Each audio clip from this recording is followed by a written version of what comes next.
Chapitre 478. En route vers la fête des Tentes, Jésus dialogue avec Joseph et Simon, fils d'Alphée. Le 22 août 1946. Le soleil se lève à peine sur la nature rendue humide par une averse, tombée depuis peu certainement. La poussière de la route en est encore mouillée, sans pourtant avoir fait de la boue. Voilà pourquoi je dis qu'il a plu depuis peu et que cela n'a été qu'une averse. Une première pluie d'automne, l'annonce des pluies de novembre qui changeront les routes de Palestine en un ruban visqueux de boue. Mais celle-ci, légère, favorable aux voyageurs, n'a fait qu'humecter la poussière, l'autre fléau de la Palestine réservé au mois d'été, comme la boue l'est à ceux d'hiver, et laver l'atmosphère, les feuilles et les herbes qui, bien propres, brillent toutes aux premiers rayons du soleil. Une brise douce et pure traverse les oliviers qui couvrent les collines de Nazareth. On dirait que des anges en grand nombre volent au milieu des arbres paisibles, tant le bruissement du feuillage rappelle celui des grandes ailes qui s'agitent. L'argent lumineux des oliviers brille. Ils penchent tous du même côté, comme si à l'arrière du vol angélique il restait un sillage de lumière paradisiaque. La ville est déjà dépassée de quelques stades, quand Jésus, qui a pris des raccourcis à travers les collines, arrive sur la grande route qui de Nazareth mène à la plaine d'Esdrelon, la route des caravanes que de minute en minute le passage des pèlerins anime. Il parcourt quelques autres stades.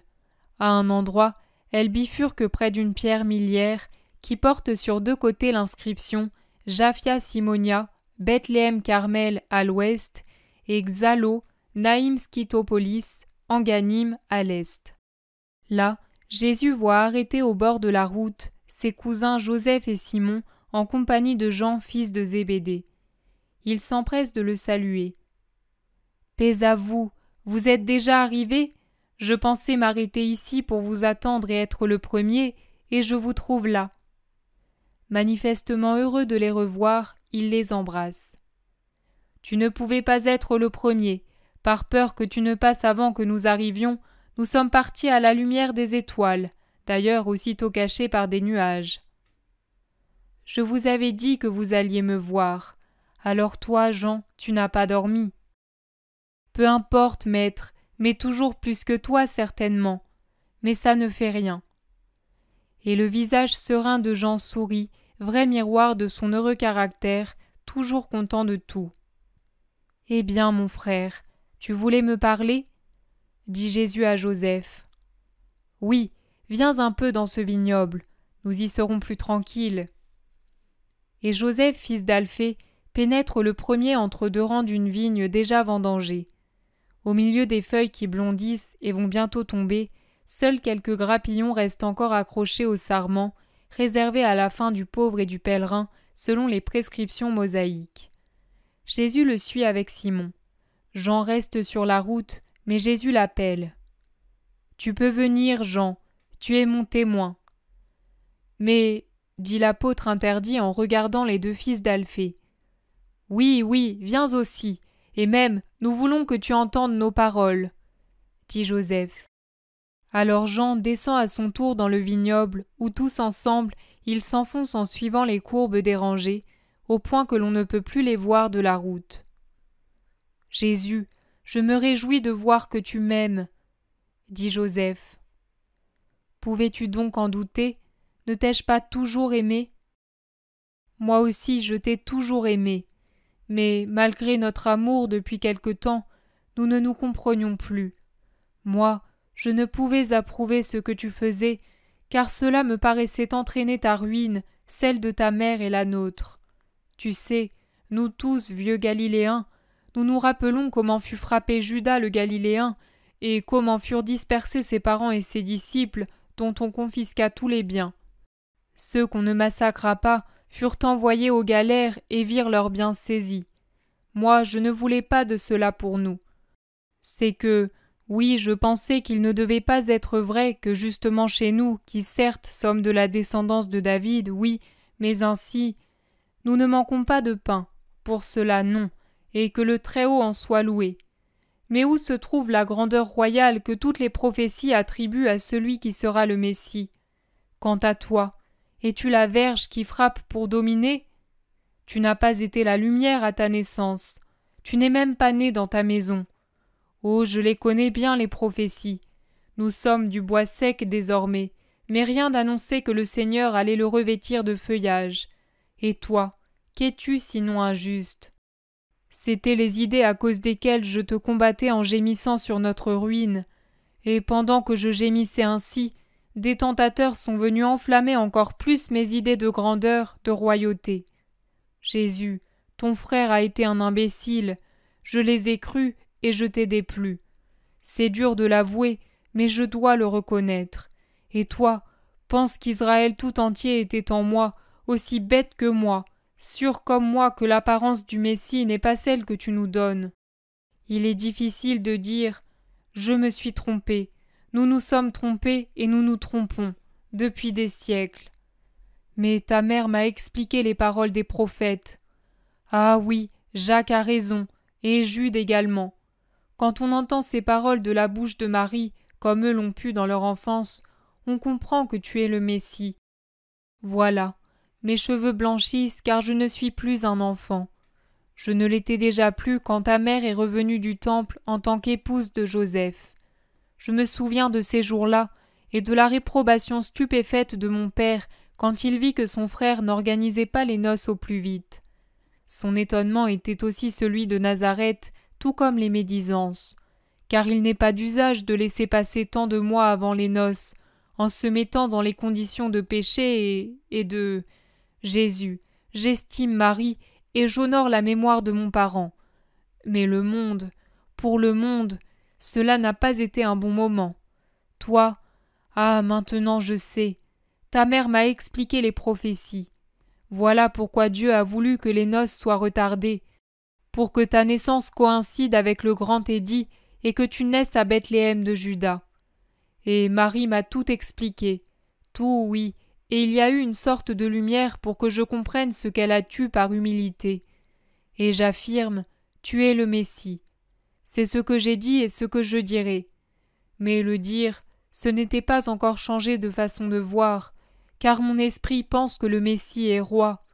Les prophéties parlent, et il est difficile de pouvoir comprendre dans le Messie un caractère autre que celui de roi. Tu me suis? Tu es fatigué? Non, j'écoute. Eh bien, ceux qui cherchaient à séduire mon cœur sont revenus, et ils voulaient que je te contraigne.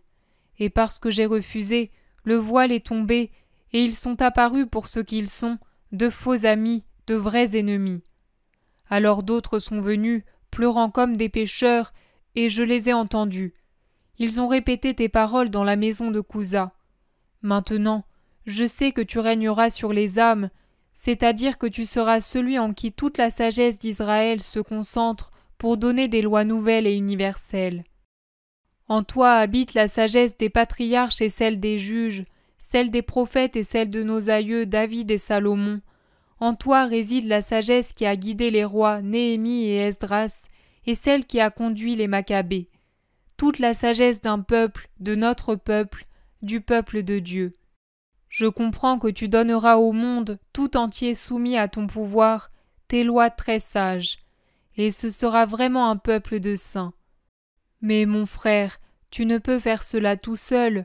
Pour bien moins que cela, Moïse s'est choisi des aides. Or il ne s'agissait alors que d'un seul peuple. Toi, c'est le monde entier à tes pieds. Ah, mais pour faire cela, tu dois te manifester. Pourquoi as-tu ce sourire sur les lèvres tout en restant les yeux fermés? Parce que j'écoute et que je me demande, mon frère oublie-t-il qu'il m'a réprimandé parce que je me faisais connaître, sous prétexte que j'allais porter tort à toute la famille? Voilà pourquoi je souris. Et je pense aussi que depuis 2 ans et 6 mois, je ne cesse de me faire manifester. C'est vrai, mais qui te connaît? Des pauvres, des paysans, des pêcheurs et des femmes. Les doigts de la main suffisent pour compter parmi ceux qui te connaissent, ceux qui ne sont pas des nullités sans valeur. J'affirme que tu dois te faire connaître des grands d'Israël, des prêtres, des princes des prêtres, des anciens, des scribes, des grands rabbis d'Israël, de tous ceux qui, en dépit de leur petit nombre, valent une multitude. Ce sont eux qui doivent te rencontrer. Ceux qui ne t'aiment pas portent contre toi des accusations dont je comprends maintenant la fausseté, mais l'une d'elles est vraie, juste, que tu les négliges. Pourquoi ne te présentes-tu pas pour ce que tu es? Et pourquoi ne les conquiers-tu pas par ta sagesse? Monte au temple et siège dans le portique de Salomon. Tu es descendant de David et prophète, cette place te revient de droit. Elle ne revient à personne autant qu'à toi. Et parle. J'ai parlé. C'est pour cela qu'ils m'ont haï. Insiste et parle en roi. Ne te rappelles-tu pas la puissance, la majesté des actes de Salomon? Si, ceci est extraordinaire. Tu es vraiment celui qu'ont annoncé les prophètes, comme le montrent les prophéties lues avec les yeux de l'esprit. Tu es plus grand qu'un homme. Lui, Salomon, n'était qu'un homme. Alors montre-toi pour ce que tu es, et ils t'adoreront. M'adoreront-ils les Juifs, les princes, les chefs des familles et des tribus d'Israël? Pas tous, mais quelques-uns qui ne m'adorent pas le feront en esprit et en vérité. Mais pas maintenant. Je dois auparavant ceindre la couronne, prendre le sceptre et revêtir la pourpre. Ah, alors tu es roi, tu vas l'être bientôt, tu le dis toi-même. C'est bien ce que je pensais, c'est ce que beaucoup pensent. En vérité, tu ignores comment je régnerai. Seul le Très-Haut et moi, ainsi que quelques âmes auxquelles l'Esprit du Seigneur s'est plu à le révéler, maintenant et dans les temps passés, nous savons comment régnera le roi d'Israël, loin de Dieu. Néanmoins, écoute-moi aussi, mon frère, reprend Simon. Joseph a raison. Comment veux-tu qu'ils t'aiment ou qu'ils te craignent si tu évites toujours de leur en imposer? Tu ne veux pas appeler Israël aux armes? Tu ne veux pas lancer son ancien cri de guerre et de victoire? Alors au moins, deviens roi grâce aux acclamations et aux hosannas du peuple. Sache les arracher par ta puissance de rabbi et de prophète. Ce ne serait pas la première fois que se produit ainsi les appels au trône en Israël. Sois roi. Je le suis déjà depuis toujours. Oui, rétorque Simon, c'est ce qu'un chef du temple nous a dit. Tu es né roi des Juifs, mais tu n'aimes pas la Judée. Tu es un roi déserteur puisque tu ne vas pas à elle. Tu n'es pas un roi saint si tu n'aimes pas le temple où la volonté d'un peuple te consacrera. Sans la volonté d'un peuple, puisque tu ne veux pas t'imposer à lui par la violence, tu ne peux régner. Tu veux dire sans la volonté de Dieu, Simon. Qu'est-ce que la volonté du peuple? Qu'est le peuple? Par qui est-il peuple? Qui le soutient? C'est Dieu. Ne l'oublie pas, Simon. Et moi, je serai ce que Dieu veut. C'est par sa volonté que je serai ce que je dois être, et rien ne pourra l'empêcher.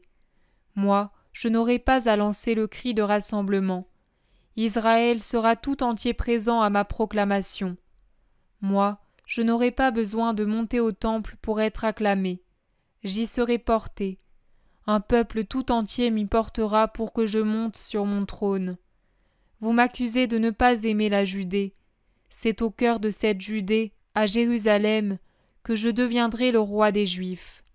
Saül n'a pas été proclamé roi à Jérusalem, pas plus que David ou Salomon. Mais moi, je serai consacré roi à Jérusalem.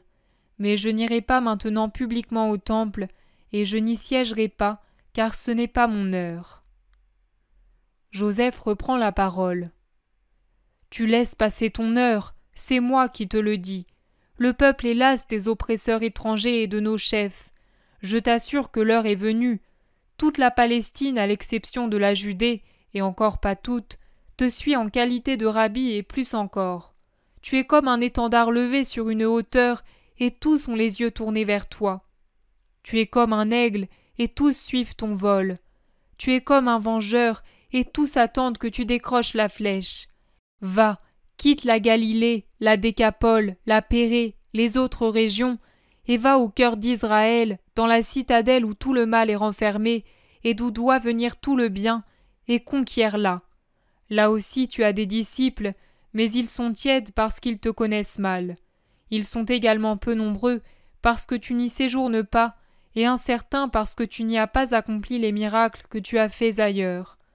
Va en Judée, pour qu'eux aussi reconnaissent à tes œuvres qui tu es. Tu reproches aux Judéens de ne pas t'aimer, mais comment serait-ce possible si tu leur restes caché? Personne qui cherche à être acclamé en public et le désire n'accomplit ses œuvres en cachette, mais il les fait de façon que le public les voie. Si donc tu peux faire des prodiges sur les cœurs, sur les corps et sur les éléments, rends-toi là-bas et fais-toi connaître au monde. Je vous l'ai dit, ce n'est pas mon heure. Mon temps n'est pas encore venu. Il vous semble toujours que c'est le bon moment, mais ce n'est pas le cas. Je dois prendre le temps qui est le mien, pas avant, pas après. Avant, ce serait inutile. Je me ferais effacer du monde et des cœurs avant d'avoir achevé mon œuvre. Le travail déjà fait ne serait pas fécond, parce qu'il ne serait pas terminé ni aidé par Dieu, qui veut que je l'accomplisse sans négliger une seule parole ou une seule action.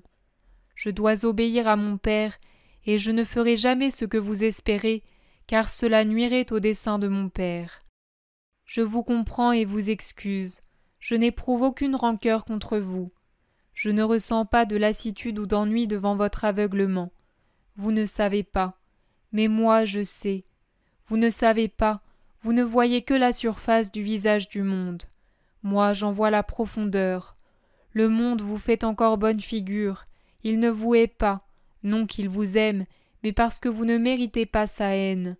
Vous êtes trop peu de choses, mais il me déteste, moi, parce que je suis un danger pour lui, un danger pour la fausseté, pour la cupidité, pour la violence qu'est le monde. Je suis la lumière, et la lumière illumine. Le monde n'aime pas la lumière, car elle met en plein jour les actions du monde. Le monde ne m'aime pas, il ne peut pas m'aimer, car il sait que je suis venu pour le vaincre dans le cœur des hommes et dans le roi des ténèbres qui le domine et le dévoie. Le monde ne veut pas se convaincre que je suis son médecin et son remède, et comme un fou, il voudrait m'abattre pour n'être pas guéri. Le monde encore ne veut pas se persuader que je suis le maître, parce que ma parole est contraire à ce qu'il dit. Il cherche donc à étouffer la voix qui parle au monde afin de le conduire à Dieu, en lui montrant la vraie nature de ses actes qui sont mauvais. Entre le monde et moi, il y a un abîme, et ce n'est pas par ma faute. Je suis venu donner au monde la lumière, le chemin, la vérité, la vie. Mais le monde ne veut pas m'accueillir, et pour lui ma lumière devient ténèbre, parce qu'elle sera la cause de la condamnation de ceux qui n'ont pas voulu de moi. Dans le Christ se trouve toute la lumière pour les hommes qui veulent l'accueillir, mais en lui se trouvent aussi toutes les ténèbres pour ceux qui me haïssent et me repoussent. C'est pour cela qu'au commencement de mes jours mortels, j'ai été prophétiquement indiqué comme un signe de contradiction. Selon la manière dont je serai accueilli, ce sera le salut ou la condamnation, la vie ou la mort, la lumière ou les ténèbres. Mais ceux qui m'accueillent, en vérité je vous dis qu'ils deviendront des fils de la lumière, c'est-à-dire de Dieu, car ils sont nés à Dieu pour avoir accueilli Dieu. Par conséquent, si je suis venu pour faire des hommes des fils de Dieu, comment puis-je faire de moi un roi, comme par amour ou par haine, par simplicité ou par malice, vous êtes nombreux en Israël à le vouloir? Vous ne comprenez pas que je me détruirai moi-même, le vrai moi-même, c'est-à-dire le Messie, non pas Jésus le fils de Marie et Joseph de Nazareth. Je détruirai le roi des rois, le Rédempteur, celui qui est né d'une vierge, appelé Emmanuel, appelé l'admirable, le conseiller, le fort, le Père du siècle futur, le Prince de la paix, Dieu, celui dont l'empire et la paix n'auront pas de limite, en s'asseyant sur le trône de David à cause de la descendance humaine, mais en ayant pour escabeau de ses pieds le monde et tous ses ennemis, et le Père à ses côtés, comme il est dit au livre des psaumes, par droit surnaturel d'origine divine. Vous ne comprenez pas que Dieu ne peut être homme autrement que par perfection de bonté pour sauver l'homme, mais ne peut pas, ne doit pas s'abaisser à de pauvres vanités humaines. Vous ne comprenez pas que si j'acceptais la couronne, la royauté comme vous la comprenez, j'avouerais que je suis un faux Christ, je mentirais à Dieu, je me renierais moi-même et je renierais le Père. Je serais pire que Lucifer, car je priverais Dieu de la joie de vous avoir. Je serais pire que Caïn pour vous, car je vous condamnerai à un perpétuel exil loin de Dieu dans les limbes, sans espérance de paradis. Tout cela, vous ne le comprenez pas? Ne comprenez-vous pas le piège où les hommes veulent me faire tomber? Le piège de Satan pour frapper l'Éternel dans son bien-aimé et dans ses créatures, les hommes? Ne comprenez-vous pas que c'est le signe que je suis plus qu'un homme, que je suis l'homme-dieu? Le fait que je n'aspire qu'à des biens spirituels pour vous donner le royaume spirituel de Dieu? Vous ne comprenez pas que le signe que je... Les paroles de Gamaliel! S'écrie Simon. Que je ne suis pas un roi, mais le roi, c'est cette haine de tout l'enfer et du monde entier envers moi? Il me faut enseigner, souffrir, vous sauver. C'est cela que je dois faire. Et cela, Satan ne le veut pas, et les Satans non plus. L'un de vous a dit les paroles de Gamaliel. Voici, il n'est pas mon disciple, et il ne le sera jamais tant que je serai de ce monde. Mais c'est injuste. Eh bien, parmi ceux qui me proposent et qui vous proposent le pauvre royaume humain, y aurait-il par hasard Gamaliel? Oh non, s'exclame Simon. Étienne a dit que le rabbi, ayant appris ce qui s'est passé chez Couza, s'est écrié. Mon esprit tressaille en se demandant si Jésus peut être vraiment ce qu'il dit. Mais toute question serait morte avant de se former dans mon esprit, et pour toujours, s'il avait consenti à cela. L'enfant que j'ai entendu a dit que l'esclavage, comme la royauté, ne seront pas matériels comme nous le pensons en comprenant mal les prophètes, mais spirituels grâce au Christ, rédempteur de la faute et fondateur du royaume de Dieu dans les âmes. Je me souviens de ces mots, et c'est sur eux que je juge le rabbi. Si en le jugeant, je le trouvais au-dessous de cette hauteur, je le repousserais comme un pécheur et un menteur. Et j'ai tremblé de voir se dissoudre dans le néant l'espérance que cet enfant m'a donnée. Oui, mais en attendant, il ne t'appelle pas Messie, rétorque Joseph. Il dit attendre un signe, répond Simon. Alors donne-le lui, et qu'il soit fort. Je lui donnerai ce que je lui ai promis, mais pas maintenant. Allez donc à cette fête. Moi, je n'y vais pas publiquement comme rabbi, comme prophète pour m'imposer, car mon temps n'est pas encore venu. Tu viendras au moins en Judée, tu donneras aux Judéens des preuves qui les convainquent, pour qu'ils ne puissent pas dire « Oui, mais crois-tu qu'elles serviront à me procurer la paix?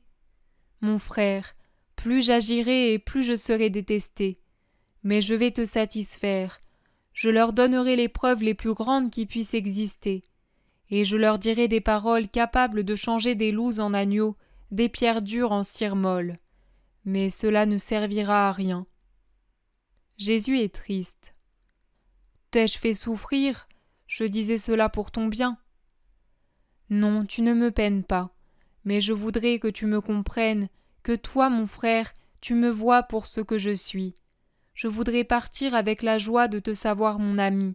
L'ami comprend, et il veille sur les intérêts de l'autre. Et moi, je te dis que je le ferai. Je sais qu'ils te haïssent.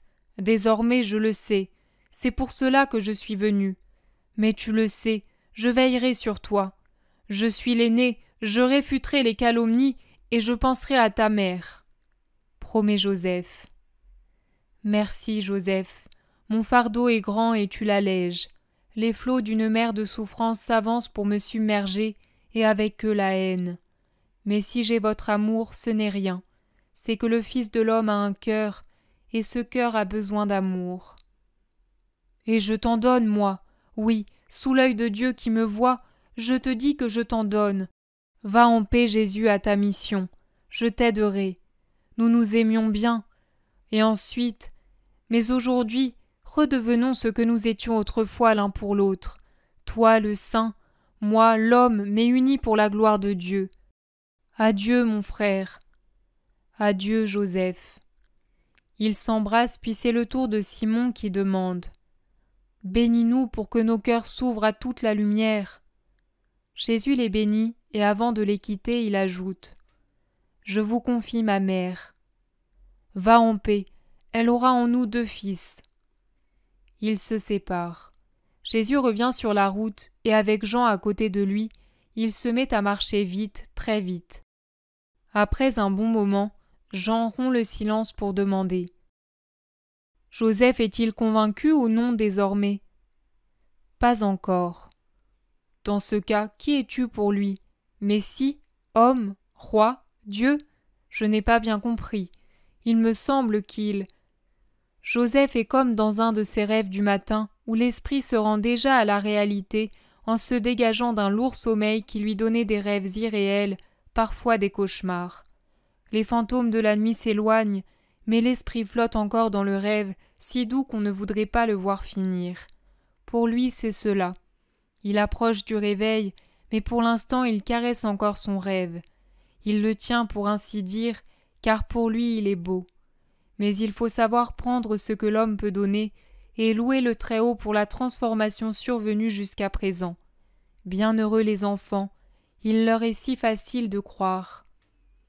Et Jésus passe un bras autour de la taille de Jean, qui sait être enfant et croire, pour lui faire sentir son amour.